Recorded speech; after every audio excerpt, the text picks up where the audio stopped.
Nicolay here, and welcome back to my channel. And today is gonna be my updated silk press tutorial. So if you want to know how I got my hair this straight and silky and shiny, then keep on watching. So I just washed and deep conditioned my hair, and to wash my hair I used the Bread Clear Wash Clarifying Detox Shampoo. And this gets your hair like really clean without stripping it. Usually if I use a detox shampoo, I'll have to go with the moisturizing shampoo, but this one, it gets your hair super clean without like stripping all of the moisture. This is the deep conditioner that I used today, and this is the Briogeo Don't Despair Repair Deep Conditioning Mask. Okay, so now we're on the blow dry now, and this is arguably one of the most important parts of your silk press. Like, this right here is going to determine how good your hair turns out. Like, if you mess up the blow dry process, it throws off the whole entire like silk press. But like I said before, I have my hair in 6 sections. I just took down one. First, I go in with my It's a 10 Silk Express Leave-In Conditioner. I prefer to spray it in my hands as opposed to like spraying it directly in my hair, so I do around 2. Rub it in. I distribute it like basically from the roots to my ends. I don't do a single silk press without this, and this is the Chi Silk Infusion. This also, I'm only gonna use like a really small amount because it's really concentrated. This is how much I'm gonna use for this one single section. So just be careful how many leave-in products you're putting in your hair and how much you're putting in your hair.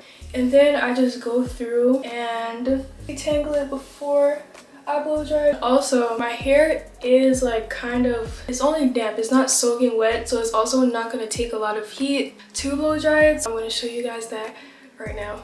When blow drying, I'll always start at the ends and make my way up to the root. I make sure to get my roots as dry and as straight as I can because that's what helps my hair to get super sleek and lay really flat. Now like that first section is complete, and it took like a minute and a half. Like, it goes by really quick. So I'm about to repeat that for like the rest of the section. On my last section, I'll come back to you guys. Like I said earlier, using the right amount of products is key. Using too much can actually do more harm than good and can leave your hair with little to no movement or volume.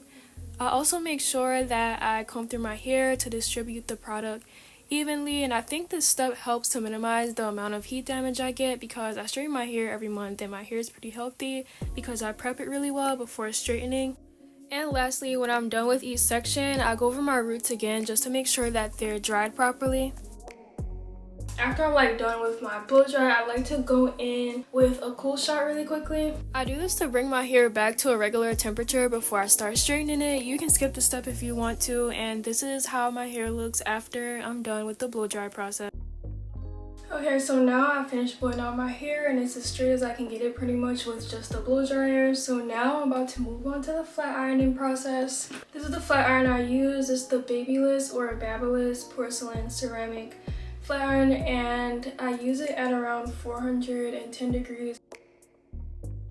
And in this section right here, I'm gonna use the Olaplex bonding oil as my heat protectant. This is my favorite oil ever. This is my second bottle of it. It's so good. It leaves your hair super shiny without it being like weighed down. And I usually only use just about a drop, like about that much of the oil, because I already put a good amount of product in my hair before, so I don't want to do too much.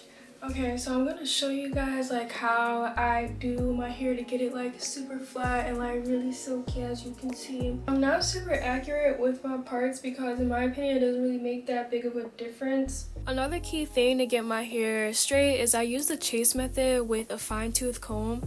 I also put a little bit of tension on my hair to keep it stretched when I'm passing over it with the flat iron. I know some people like to use a bristle brush or a round brush, but the comb works fine for me. I go over the whole length of my hair only once, but I usually go over the roots a couple of times. At the front, I'm more careful about how many times I go over the root since I'm closer to my edges that are more delicate than the rest of my hair. But other than that, I go over my roots a few times to get it sleek since the hair closer to my root is newer, so it's a bit thicker and requires a little bit more work to get straight.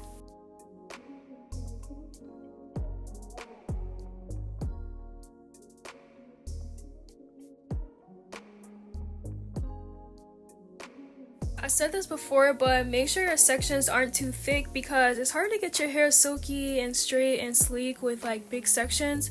So yeah, this is how I get my hair silky, and enjoy the rest of these clips. I'll be back in like a few seconds.